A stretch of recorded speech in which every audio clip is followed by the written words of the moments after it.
today's topic of discussion is basic overview of chapter number 60, specifically electroencephalography. आपको इलेक्ट्रोएन्सेफेलोग्राफी, इलेक्ट्रोएन्सेफेलोग्राम और इलेक्ट्रोएन्सेफेलोग्राफ का difference आना चाहिए। इनका डिफरेंस बिल्कुल वैसे ही है जैसे हमने हार्ट में इलेक्ट्रोकार्डियोग्राफी, इलेक्ट्रोकार्डियोग्राम, इलेक्ट्रोकार्डियोग्राफ देखा था। तो अगर इलेक्ट्रोएन्सेफेलोग्राम की बात करें तो ये ग्राफिकल रिकॉर्ड होगा। ग्राफिकल रिकॉर्ड सेफलो का मतलब है कहाँ पर हमने इलेक्ट्रोड्स लगाई होगी, ब्रेन की आउटर सरफेस पर या फिर स्काल्प की आउटर सरफेस के ऊपर लगाई होगी। जो इलेक्ट्रोकार्डियोग्राम है ये भी इलेक्ट्रिकल पोटेंशियल को शो करता है ब्रेन के, लेकिन यहाँ पे जो इलेक्ट्रोड होते हैं वो कॉर्टेक्स के पायल सरफेस के ऊपर लगाए जाते हैं। मैं दोबारा बता देता हूँ, इलेक्ट्रोएन्सेफेलोग्राम, इलेक्ट्रोकार्डियोग्राम दोनों ग्राफिकल रिकॉर्ड है, दोनों ब्रेन पोटेंशियल को शो करते हैं, उनके चेंजेस का शो करते हैं। लेकिन इलेक्ट्रोएन्सेफेलोग्राम जब हमें मिलता है जब इलेक्ट्रोड्स कहाँ पे लगाते हैं, ब्रेन के सरफेस के ऊपर या स्काल्प की आउटर सरफेस के ऊपर। लेकिन इलेक्ट्रोकार्डियोग्राम जब देखने को मिलता है जब कॉर्टेक्स की पायल सरफेस के ऊपर इलेक्ट्रोड्स लगाते हैं। तो ये था बेसिक ओवरव्यू। तो इलेक्ट्रोएन्सेफेलोग्राम या ईईजी असल में है क्या? असल में ईईजी जो डेंड्राइटिक पोस्ट साइनेप्टिक पोटेंशियल है उनकी सुमेशन होती है, एक्शन पोटेंशियल की सुमेशन नहीं होती। एक्शन पोटेंशियल एक्सोन के अंदर मूव करता है लेकिन डेंड्राइट के अंदर एक्शन पोटेंशियल नहीं होता, क्योंकि डेंड्राइट में लीकी चैनल काफ़ी ज़्यादा कम होते हैं जिसकी वजह से वो आगे कंडक्ट नहीं कर पाते। Dendritic post synaptic potential, post का मतलब ये जब एक्सोन डेंड्राइट को स्टिमुलेट करेगा, डेंड्राइट की स्टिमुलेशन होगी, उस पोस्ट साइनेप्टिक पोटेंशियल को सम कर दे, हम मिला दे, तब हमें इलेक्ट्रोएन्सेफेलोग्राफी देखने को मिलती है। मतलब अगर इलेक्ट्रोएन्सेफेलोग्राफी एक न्यूरॉन की नहीं होती, बहुत सारे न्यूरॉन्स के डेंड्राइट के पोस्ट साइनेप्टिक पोटेंशियल को जमा कर ले, तब हमें इलेक्ट्रोएन्सेफेलोग्राफी देखने को मिलती है। इसके एक साइन कन्वेंशंस होते हैं, उसको देख लेते हैं कि अगर डेंड्राइटिक एक्टिविटी नेगेटिव है सेल बॉडी के रिलेटिव तो न्यूरॉन डीपोलराइज है। यानी क्या मतलब, अगर जो डेंड्राइटिक एक्टिविटी वो नेगेटिव है, सम करे उसका, तो अगर वो सेल बॉडी के रिलेटिव नेगेटिव है तो न्यूरॉन डीपोलराइज है। तो यहाँ पर बता देते हैं, अगर नेगेटिव थी तो न्यूरॉन डीपोलराइज था, अगर पॉजिटिव होगी डेंड्राइटिक एक्टिविटी तब न्यूरॉन हाइपरपोलराइज होगा। जब न्यूरॉन हाइपरपोलराइज होती है तो इनकी एक्साइटेबिलिटी काफ़ी कम हो जाती है, जब वो डीपोलराइज होते हैं तो इनकी एक्टिविटी ज़्यादा हो जाती है। तो ये आपने इसको रट्टा मार लेना है कि पॉजिटिव स्टेट में हाइपरपोलराइजेशन होगी, नेगेटिव में डीपोलराइजेशन होगी। इसके बाद देख लेते हैं ब्रेन वेव्स को। ब्रेन वेव्स की डेफिनेशन क्या होती है? जो इलेक्ट्रिकल पोटेंशियल इलेक्ट्रोएन्सेफेलोग्राम से ऑब्टेन करते हैं उसमें जो चेंजेस होती है उसको बोलते हैं ब्रेन वेव्स। तो ब्रेन वेव्स के क्या क्या फीचर्स होते हैं? पहली बात, इनकी जो इंटेंसिटी होती है 0 से लेकर 200 माइक्रो वोल्ट होती है, 0 से लेकर 200 माइक्रो वोल्ट्स। इनकी जो फ्रीक्वेंसी होती है वो कुछ सेकंड से लेकर 50 पर सेकंड हो सकती है, यानी 1 से लेकर 50 पर सेकंड इतनी हो सकती है। जो ब्रेन वेव इनका कैरेक्टर होता है वो डिपेंड करता है कि ब्रेन सेरेब्रल कॉर्टेक्स की एक्टिविटी क्या है। अगर सेरेब्रल कॉर्टेक्स की एक्टिविटी नहीं है तब हमें जो वेव्स देखने को मिलेगी इन वेव्स की रेगुलरिटी काफ़ी अजीब होगी, ख़राब होगी। फॉर एग्जांपल रेस्टिंग स्टेट में या फिर ऐसी स्टेट में कि मेंटल एक्टिविटी परफॉर्म नहीं की जा रही तो जो वेव्स होगी वो सिंक्रोनस होगी, सॉरी यहाँ पर रेगुलर आना चाहिए था, सिंक्रोनस होगी। लेकिन जब मेंटल एक्टिविटी परफॉर्म की जाएगी तो वेव एसिंक्रोनस होगी और वोल्टेज गिर जाएगा, जबकि इसमें वोल्टेज काफ़ी ज़्यादा होगा। अब जब इलेक्ट्रिकल एक्टिविटी परफॉर्म नहीं की जा रही तो तमाम एरियाज सिमिलर बिहेव करेंगे ब्रेन के, तो वेव्स हमें सिंक्रोनस देखने को मिलेगी, रेगुलर देखने को मिलेगी, इरेगुलर नहीं देखने को मिलेगी। लेकिन अगर मेंटल एक्टिविटी परफॉर्म करते हैं बहुत सारे एरिया डिस्चार्ज करेंगे, इरेगुलरिटी देखने को मिलेगी, कोई एरिया दूसरे की इलेक्ट्रिकल पोटेंशियल को कैंसिल कर देगा, तो जिसकी वजह से हमें एसिंक्रोनस वेव्स देखने को मिलती है, वोल्टेज कम देखने को मिलता है। दूसरा जो फ्रीक्वेंसी है वो भी सेरेब्रल कॉर्टेक्स से एक्टिविटी से अफेक्ट होती है। कैसे? अब यहाँ पर 5 डिफरेंट कंडीशन बताई हुई है। अगर सर्जिकल एनेस्थीसिया या डीप स्लीप हो तो जो वेव हमें देखने को मिलती है डेल्टा वेव। डेल्टा वेव की फ्रीक्वेंसी 0.5 से लेकर 4 हर्ट्ज, सबसे कम फ्रीक्वेंसी इसी की होती है डेल्टा की।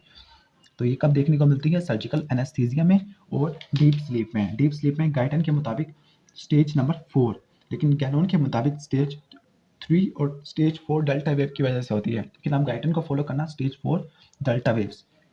अगर साइकोमोटर स्टेट में है तो डिसअपॉइंटमेंट या फ्रस्ट्रेशन है तो जो वेव हमें देखने को मिलती है थीटा वेव, 4 से लेकर 7 हर्ट्ज।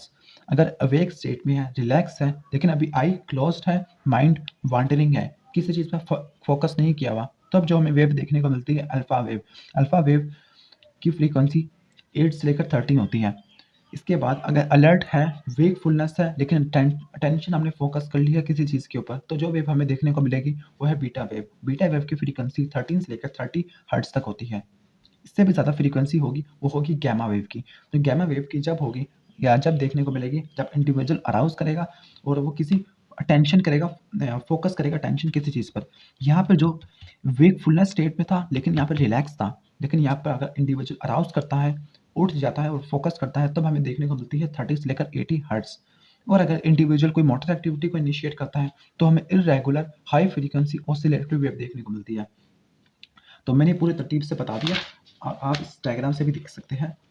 सर्जिकल एनेस्थीसिया फिर स्लीप। तो सर्जिकल एनेस्थीसिया में कौन सी वेव हमें देखने को मिलती थी? Delta wave. स्लीप की स्टेज 3 में भी, सॉरी स्टेज 4 में डेल्टा वेव। फिर साइकोमोटर यानी फ्रस्ट्रेशन स्टेट में या फिर डिसअपॉइंटमेंट में हमें जो देखने को मिलती है उसको बोलते हैं हम कौन सी वेव? Theta wave. तो यहाँ पे लिख भी देते हैं delta wave, theta wave. Theta को लिखता कैसे है? इस तरह लिखते हैं, नहीं थीटा को पता नहीं कैसे इस तरह लिखते हैं थीटा को। साइकोमोटर स्टेट में थीटा वेव। इसके बाद अगर अवेक है, रिलैक्स्ड है लेकिन आई क्लोज्ड है, तब इसको बोलेंगे अल्फा वेव। अगर टेंशन हमने फोकस कर ली है तो उसको बोलेंगे बीटा वेव, अल्फा वेव। और इसके साथ अगर सीजर्स होते हैं तो वहाँ पे हाई फ्रीक्वेंसी ऑसिलेटरी वेव देखने को मिलती है। लास्ट मतलब बता रहे तो सर्जिकल एनेस्थीसिया और डीप स्लीप, क्योंकि एग्जाम में यहीं से ही एमसीक्यू आएगा।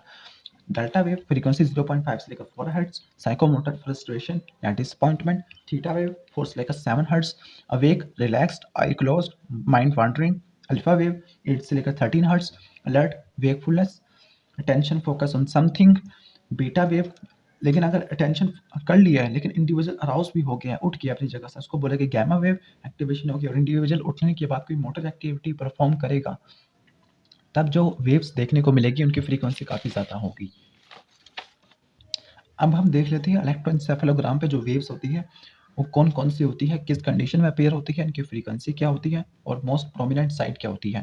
तो सबसे पहले alpha wave, then comes beta wave, then comes theta wave, then comes the delta waves, सबसे लो फ्रीक्वेंसी वाली लेकिन हाई वोल्टेज वाली। पहले है अल्फा वेव। अल्फा वेव का मैंने पीछे क्या बताया था? पीछे मैंने ये बताया था कि अल्फा वेव कब अपेयर होती है? जब बंदा अवेक कंडीशन के अंदर हो, रिलैक्स्ड हो, माइंड वॉन्डरिंग हो, फोकस ना किसी चीज़ पे किया हुआ हो और आई क्लोज हो। तो अल्फा वेव कब देखने को मिलती है? अवेक हो बंदा, रेस्टिंग स्टेट में हो, माइंड वॉन्डरिंग हो, फोकस ना किया हो किसी चीज़ के ऊपर, तब अल्फा वेव देखने को मिलती है। आईज अभी क्लोज हो। फ्रीक्वेंसी कितनी होती है? 8 से लेकर 13 हर्ट्ज तक। और ये किस एरिया में सबसे ज़्यादा हमें देखने को मिलती है? वो है ऑक्सीपिटल एरिया। लेकिन इन वेव्स को फ्रंटल या पैराइटल एरिया में भी हम देख सकते हैं। दूसरी वेव है बीटा वेव। बीटा वेव जब हमें देखने को मिलती थी जब बंदा अवेक कंडीशन में था, रेस्टिंग में था, लेकिन बंदा फोकस कर ले या टेंशन अपनी फोकस कर ले किसी चीज़ के ऊपर, सेंसरी स्टिमुलेशन हो और मेंटल कंसंट्रेशन जिसको बोलते हैं सेरिब्रेशन। तो जो फ्रीक्वेंसी देखने को मिलती है इस वेव की वो होगी 13 टू 30। अल्फा की 8 से लेकर 13 थी। ये किस एरिया पे हमें देखने को मिलती है? पैराइटल और फ्रंटल रीजन के ऊपर, पैराइटल और फ्रंटल। यानी अगर अटेंशन अगर किसी चीज़ के ऊपर फोकस कर ले तो अल्फा वेव बीटा वेव से रिप्लेस हो जाती है। इस कंडीशन को बोल सकते हैं अल्फा ब्लॉक, अल्फा ब्लॉक, या फिर इसको बोल सकते हैं अराउजल या अलर्टिंग रिस्पॉन्स, क्योंकि अराउजल या फिर किसी चीज़ पर फोकस किया है, या फिर इसको बोल सकते हैं डिसिंक्रोनाइजेशन, क्योंकि यहाँ पे जो वोल्टेज वाली वेव देखने को मिलेगी वो एसिंक्रोनस होगी। मैं आपको डायग्राम से दिखा देता हूँ वेव्स को। पहली वेव है अल्फा वेव। अल्फा वेव की फ्रीक्वेंसी देखिएगा 8 से लेकर 13 होती है। कितनी होती है? 8 से लेकर 13। और जब आइज क्लोज थी, यहाँ पे जब आइज क्लोज थी तो जो वेव हमें देखने को मिलती थी वो कौन सी वेव थी? Alpha wave. लेकिन जब आइज ओपन की तो जो वेव हमें देखने को मिल रही है उसको बोलते हैं हम बीटा वेव, जो एसिंक्रोनस है, लो वोल्टेज। देखें ना, इसका वोल्टेज इससे ज़्यादा है अल्फा का। अल्फा का वोल्टेज देखिएगा और बीटा का देखिएगा, बीटा का कम है as compare to alpha. Theta wave. Theta wave किन किन कंडीशन के अंदर अपेयर होती है? इमोशनल स्ट्रेस में होती है या फिर डीजेनरेटिव ब्रेन स्टेट में। इमोशनल स्ट्रेस और डीजेनरेटिव ब्रेन स्टेट में इसकी फ्रीक्वेंसी होती है 4 से लेकर 7 हर्ट्ज। ये किस एरिया में हमें देखने को मिलती है? पैराइटल और टेम्पोरल रीजन में। इसके बाद आती है डेल्टा वेव। डेल्टा वेव के पास ये खसूसियत होती है कि वो सबसे ज़्यादा हाई वोल्टेज वाली वेव होती है, लेकिन इसकी फ्रीक्वेंसी सबसे कम होती है 0.5 से लेकर 4 हर्ट्ज। ये किस किस कंडीशन में अपेयर होती है? डीप स्लीप में। डीप स्लीप में मैंने आपको बताया था कि कौन सी स्टेज में होती है? Stage number 4। Theta wave appear होती थी stage 2 and stage 3।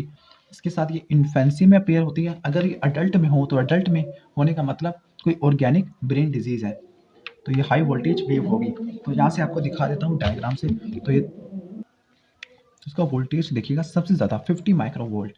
Delta wave इसकी फ्रीक्वेंसी सबसे ज़्यादा कम, कितनी फ्रीक्वेंसी बताई थी? 1 मिनट, 0.5 से लेकर 4। इसकी 8 से लेकर 13, इसकी 13 से लेकर कितनी फ्रीक्वेंसी होगी, 13 से 30 है, इसकी फ्रीक्वेंसी होगी 4 से लेकर 7 हर्ट्ज।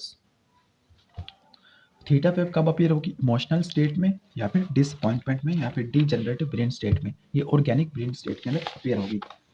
अब हम देख लेते हैं variation in alpha rhythm. Alpha rhythm में क्या क्या वेरिएशन देखने को मिलता है। अल्फा रिदम का मतलब अल्फा वेव्स, और अल्फा वेव कब अपीयर हो रही थी, अवेक में, रेस्टिंग स्टेट में, और जब माइंड किसी चीज़ के ऊपर फोकस नहीं कर रहा था। तो वो कौन सी कंडीशन है जो अल्फा वेव की फ्रीक्वेंसी को और मैग्नीट्यूड को यानी इंटेंसिटी को डिप्रेस कर सकती है। हाइपोग्लाइसीमिया, ये वही फैक्टर्स हो गए जो ब्रेन की एक्टिविटी को डिप्रेस कर देंगे। हाइपोग्लाइसीमिया, बॉडी टेम्परेचर, हाइपोथर्मिया, या अगर एडिसन डिजीज हो जाए तो ग्लूकोकॉर्टिकॉइड का लेवल काफ़ी कम होता है। अगर PCO2 का लेवल ज़्यादा हो तो PCO2 कैसे कम करेगी activity, PCO2 carbon dioxide water के साथ रिएक्शन करके कार्बोनिक एसिड बनाएगी। Carbonic acid hydrogen ion produce करेगा, वो हाइड्रोजन आयन एक्टिविटी को डिप्रेस कर देंगे। हाइपोनाइट्रीमिया, ये भी करेगा। विटामिन की B12 की डेफिशिएंसी, अल्कोहल, एम्फेटामिन, बार्बिटूरेट, फिनाटोइन और एंटीसाइकोटिक ड्रग्स, ये ड्रग्स हैं। तो ये फैक्टर्स होता है जो अल्फा रिदम की फ्रीक्वेंसी को और मैग्नीट्यूड को डिप्रेस करते हैं। अब वो कौन से फैक्टर या कौन से कंपाउंड है जो अल्फा रिदम के एक्शन को मिमिक करते हैं, मतलब वो अल्फा रिदम को स्टिमुलेट करवाते हैं। तो आपने रट्टा मारना है, प्रोपोफोल। कौन सा है, प्रोपोफोल। ये हिप्नोटिक या सिडेटिव ड्रग है। कौन सी ड्रग है, हिप्नोटिक एंड सिडेटिव ड्रग। अब लास्ट है वो है क्लिनिकल यूज ऑफ ECG। क्या ECG को क्यों यूज करते हैं, ECG को इसलिए, सॉरी ECG नहीं, EEG, इलेक्ट्रोएंसेफेलोग्राफी। इलेक्ट्रोएंसेफेलोग्राफी को इसलिए यूज करते हैं ताकि पैथोलॉजिकल प्रोसेस को या एपिलेप्टिक फोकाई को लोकलाइज कर सके, या फिर अगर फ्लूइड की कलेक्शन होती है किसी भी एरिया में तो फिर उस एरिया की कॉर्टेक्स की एक्टिविटी डैम्प हो जाएगी, मतलब वहाँ पे फ्रीक्वेंसी भी कम देखने को मिलेगी, वोल्टेज। तो ये एडिमा को देखने के लिए काम आ सकती है, या फिर एपिलेप्टिक फोकाई को। जैसे एडिमा या फ्लूइड की एक्युमुलेशन क्यों होगी, सब ड्यूरल हेमाटोमा की वजह से भी हो सकती है, या फिर ये हो सकता है कि जो एपिलेप्टिक सीजर है, एपिलेप्टिक सीजर में ये होता है कि जो एपिलेप्टिक फोकाई वाले एरिया में वहाँ पे एक्साइटेटरी न्यूरॉन की एक्टिविटी काफ़ी ज़्यादा हो जाती है, इनहिबिटरी न्यूरॉन की एक्टिविटी डिप्रेस हो जाती है। तो सीजर को डायग्नोस करने के लिए एपिलेप्टिक फोकाई की लोकेशन को देखने के लिए इलेक्ट्रोएंसेफेलोग्राफी यूज़ की जाती है। और लास्ट में वो भी बताता है कि जो अल्फा वेव्स का ओरिजिन क्या है। अल्फा वेव का ओरिजिन होता है थैलेमोकॉर्टिकल सिस्टम। कौन से सिस्टम, थैलेमोकॉर्टिकल। थैलेमोकॉर्टिकल का मतलब ये होता है कि जो रेटिकुलर फॉर्मेशन है, स्पेसिफिकली रेटिकुलर एक्टिवेटिंग सिस्टम। तो रेटिकुलर एक्टिवेटिंग सिस्टम थैलेमस के इंट्रालैमिनर न्यूक्लियस को इन्फॉर्मेशन देगा। वो थैलेमस का इंट्रालैमिनर न्यूक्लियस ये तमाम सेरेब्रल कॉर्टेक्स को सप्लाई करता है, उनकी एक्टिविटी को इनहांस कर देगा। इस सिस्टम को बोलते हैं थैलेमोकॉर्टिकल सिस्टम। इनके थैलेमस कॉर्टेक्स की एक्टिविटी को इंक्रीज कर रहा है। लेकिन जो डेल्टा वेव है वो थैलेमोकॉर्टिकल सिस्टम के ऊपर डिपेंडेंट नहीं होती, वो इंडिपेंडेंट होती है। तो ये था बेसिक ओवरव्यू इलेक्ट्रोएंसेफेलोग्राफी का। इसमें से बहुत सारी चीज़ें ऐसी हैं जो हमारी स्कोप की नहीं है, आपको सिर्फ इनका रट्टा आना चाहिए या फिर थोड़ी सी इन्फो आनी चाहिए। इनके इलेक्ट्रोएंसेफेलोग्राफी ये FCPS में पढ़ी जाती है, MBBS में आपको बेसिक ओवरव्यू होना चाहिए। तो ये था बेसिक ओवरव्यू। अगर वीडियो पसंद आई हो तो उसको लाइक कीजिएगा, चैनल को जरूर सब्सक्राइब कर लीजिएगा। Thanks for watching this video.